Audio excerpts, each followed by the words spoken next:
Hello there to all aspiring ESL teacher like me. Hi, I just wanted to share my application experiences here at Paibon Talk. First, nag-sign up muna ako sa kanilang portal pero ongoing pa din kasi incomplete pa yung aking requirements.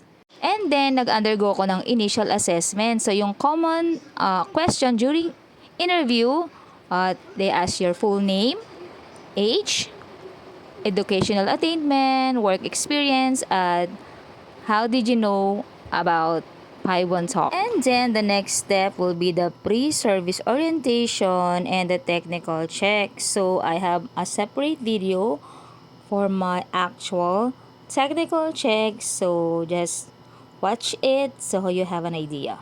And now I'm gonna show you how I prepare my upcoming NTT or new teacher training as compliance to our trainers instructions. Okay, ito yung mga images o printable na image na pinrovide ng trainer. So isisend nyo yung link dun sa GC, sa group chat nyo. So i-click mo lang yung link na yun and then makikita mo na tong mga printable na images na possible na gagamitin during demo. Yan, so after mo nang ma-print yung mga images mo, pwede mo na siyang i-cut. Pwede mo naman din siyang i-print na sa mga board paper.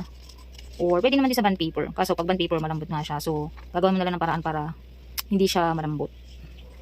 So, ayan. Ito yung isa sa mga gustong-gusto kong part during my application. Itong step na to, yung nagpe-prepare ako para sa demo or sa NTT. Kasi I love crafting. May ako mag-drawing talaga. So, na-enjoy ko tong part na to. So, ayan. Kakat na lahat ng mga images. So, ayan, panakat mo na siya, nagupit mo na. Ang lalagyan mo lang ng glue itong part na to, yung may white na yan.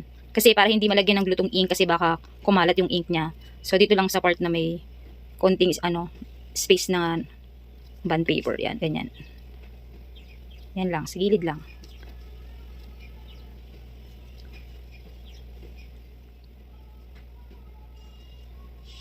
Tapos, yan, pwede mo na siyang idikit sa cardboard or sa kahit anong matigas na papel para hindi siya malambot ganyan. So, syempre, pag ipepresent mo siya sa trainer mo, pangit naman kung lalambot-lambot yung props mo. So, mas maganda, idikit mo siya sa matigas na cardboard or anything na matigas like basta anything na hindi magiging malambot yung props mo, yan. Tapos, kung wala kang pang laminate, pwede mo naman gamitin tong gantong klaseng scotch taping, medyo malapot. Ayan, tapos ididikit mo lang siya dito sa may image na to, na dinikit mo na sa cardboard. Ayan. Ganyan. Para mas maganda siyang tignan.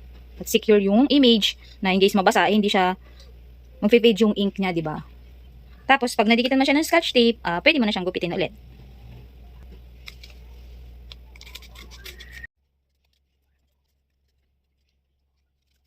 So, ayan na siya. After mong lagyan ng scotch tape, mas matigas na siya, mas stable na siyang hawakan. Compare mo kapag kakinat mo lang siya, 'di ba? Parang malambot siya, tapos pwede pa siyang mapunit pag once na kinuha mo during demo, mamadali ka or what. Baka magusot, mapunit, so hindi na siya presentable tingnan. So, kapag nilagay mo siya sa cardboard o sa anything na matigas na paper, ay magiging stable siyang hawakan, maganda siyang tingnan, 'di ba? 'Di ba? Mas presentable siya tingnan kasi hindi siya gumagalaw-galaw, hindi siya parang malambot. Diba? Okay. And then, after kong natapos yung aking mga teaching materials, nag-set up na ako ng clean white background. And I also practice pronouncing words like words with PH sounds, TH voice and voiceless sounds, TR sounds, and more. And I suggest manood kayo ng mga videos about NCT and Mac demos. Sure makakuha ka ng idea. At sa mga nakaschedule for NTT, and if you're watching right now, good luck sa atin and bye!